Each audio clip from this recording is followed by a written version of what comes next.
even people making regular progress with their training will still believe at least one thing is actually just plain wrong. Now, believing one or two things is fine, but when there's a few of them, you're going to ensure that you're not reaching the potential you could when it comes to your fitness. So I'm going to share 9 myths with you today that I encounter regularly from training people for performance-based goals, whether that be high rocks, sports strength conditioning, so be it running, whatever that may be. I'm going to share with you these myths and tell you how to adapt your training accordingly. So let's get straight into it. So myth number 1 is that soreness equals a good workout.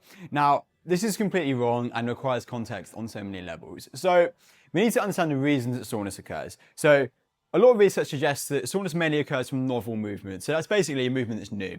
So you've got doing something new can cause soreness. The other thing that's more likely to cause soreness, doing a lot of something. So whether that be a new increase in volume, anything like that. Now, when you combine these together, you're going to be sore a lot. So you might find at a startup training program, you're more sore than normal because you've likely got new movements and you're doing a lot of volume at the start of that program.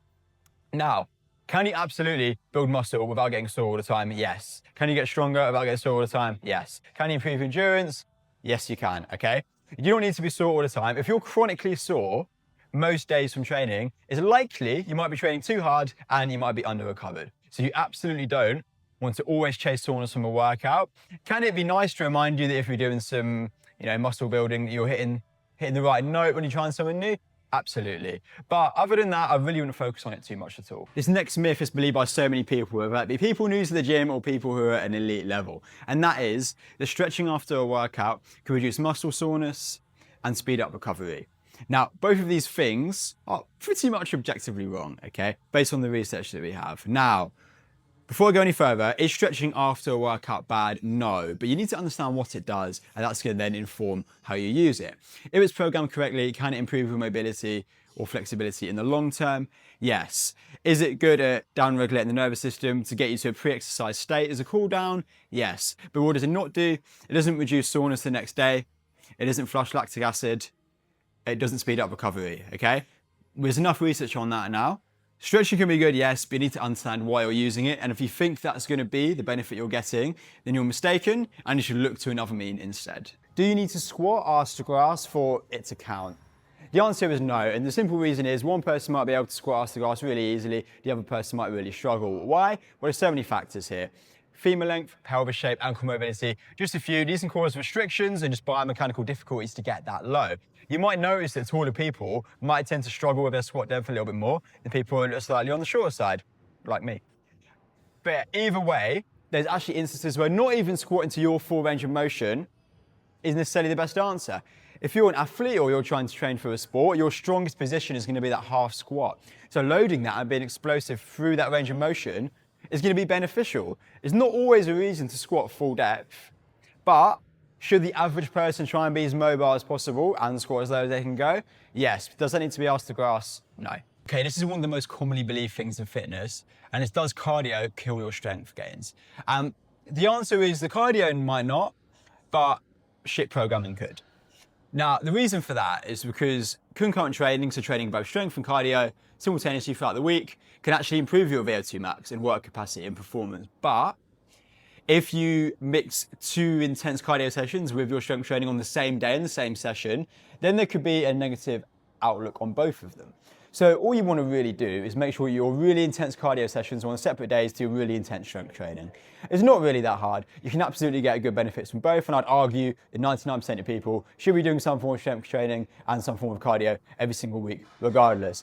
So will cardio kill your strength gains? Absolutely not if you do it correctly, which isn't that hard.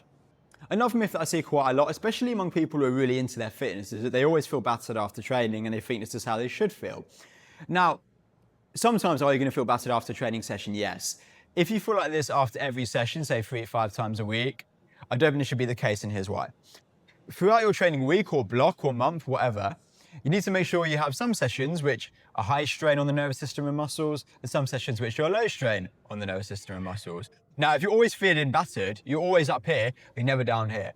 Sometimes you need to just work with your body a little bit, as cliche as it sounds, but you need to try and make sure that you're not always battered, because especially if you want to taper for events or you want to be able to be at a high level of fitness for a long period of time throughout the year, if you have a lot of events or sport or whatever, you need to make sure you're not always fried. You can actually go perform on these days. And also, if you're always battered, the longer that goes on, the slower your progress is going to be, because you're never recovering from what you're doing. So if you're doing all this work, you're never recovering, you're not going to see the results you want. So should you always feel battered? No. Should you feel battered sometimes? Maybe. The problem with people believe that smartwatches are accurate. Now, much like the one I'm not wearing on this wrist, smartwatches are many things and can be good for a lot of things, but I would not describe them as accurate. There's a reason for that.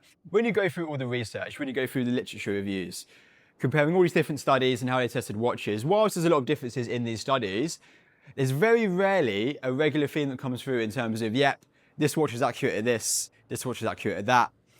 There's so much conflicting data out there. Now, watches are going to be good for trends because they might not measure something accurately. I saw a study a few years ago that said watches can be up to 90% off when it comes to tracking calories burned. I still don't think they're going to be good for tracking calories burned because that's quite hard to measure. And they're probably better than that now, but if it was there a few years ago, I doubt they've got that much better since.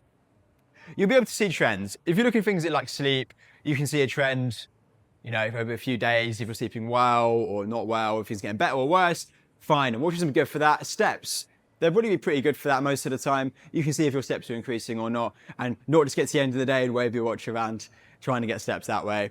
And also, the reason I don't wear a watch primarily was from sleep. I don't really need a watch to tell me if I've slept good or not. Like, if you wake up and you feel fresh and your watch says you haven't slept optimally, are you gonna let that ruin your day?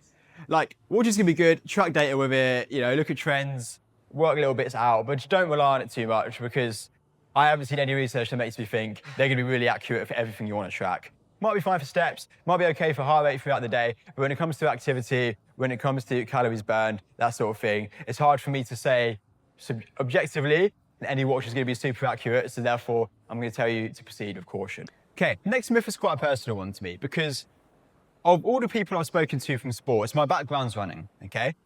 My dad's a running coach, I got into running at quite a young age, was semi-okay at it, and that's what got me into fitness in the first place. But the amount of runners I speak to, they don't seem to want to do strength and conditioning, I find quite interesting because it's such a repetitive sport, like you're quite literally doing one movement repetitively.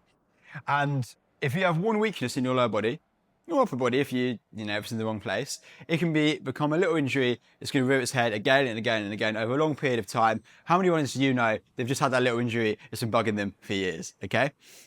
Strength conditioning is a really good way to address this problem, by strengthening the specific weakness you have, fixing any imbalances you might have, training single leg, etc., etc. Another thing it can do is improve your running economy from 2 to 8%. Now, what the hell is running economy? And to be honest with you, it's not a term you need to know overly. It's basically how efficient your body is at using oxygen to maintain a specific running speed. Now, the better you are at this, the faster you can go. Therefore, strength conditioning can make you faster at running and potentially get you injured less. Result. This next was an interesting one because a lot of people believe that when it comes to strength conditioning for a sport, whether that be football, rugby, any sport, they think that strength should always be the main focus. Now, strength should be a focus to some extent, but people get so fixated on being as strong as possible, a lot of the time lifting like a power lifter, especially in contact sports such as your rugby, and actually leaves them being slow. And sometimes it can even compromise their movement as well. And they're two things you really don't want to be. So while strength training should be a focus, I really think being explosive and being fast when it comes to team sports especially should also be a focus because that is actually going to be a bigger difference maker on the field when it comes to actually trying to beat whoever's trying to tackle you with bad intentions in rugby, or when it comes to trying to go one-on-one with someone in football. That's more likely to be a bigger determinant than how much you can bench press or deadlift. So just because you should be doing strength training when you're doing strength conditioning for a sport doesn't mean it should be your main focus, and you should really never be neglecting your speed work as well, because that's just as important. Okay, the final myth I'm going to go through is a commonly held belief, especially among performance coaches, that everyone needs a deload phase programmed into their training. Now, a lot of people could benefit from deload, yes, but a lot of people don't need one, and here's why I think that is. Life gets in the way of training at some point in a training block for most people who aren't professional or semi-pro athletes, right? Whether that be kids' school plays or a holiday or an illness or something like that, that's going to get in the way at some point, which means they probably then naturally deload then because life forces them to. It's very rare that you have someone hit every single session exactly how it should be hit across a 12-week period who isn't a professional athlete, okay? Which is why most people will naturally deload themselves just from living life. Now, If you are perfect in hitting your sessions, then maybe a deload is good after a training block just to give a little bit of a refresh. Or if you've had a particularly taxing time in competing or whatever, then obviously a deload can be helpful just to reset everything and go again for the next training block. But does everyone need a deload? I don't think so. So there's your 9 myths. Really don't worry if you believed a few of these, because a few years ago, I definitely would have, and it's my job. So that's the beauty of research. Over time, we learn more, opinions change, things I say now are gonna be wrong in a few years. It's just the way it is. You've got to move with the times. Hopefully, something I've said today has helped you in some way with your training. If you want more from me, I do have an email list. Some weeks I talk about training tips. Other weeks like yesterday, I talked about my mum taking a selfie with my client. It's not a hard read. If you want to join that list, scan this QR code. It's also a link in the description. But yeah, see you soon.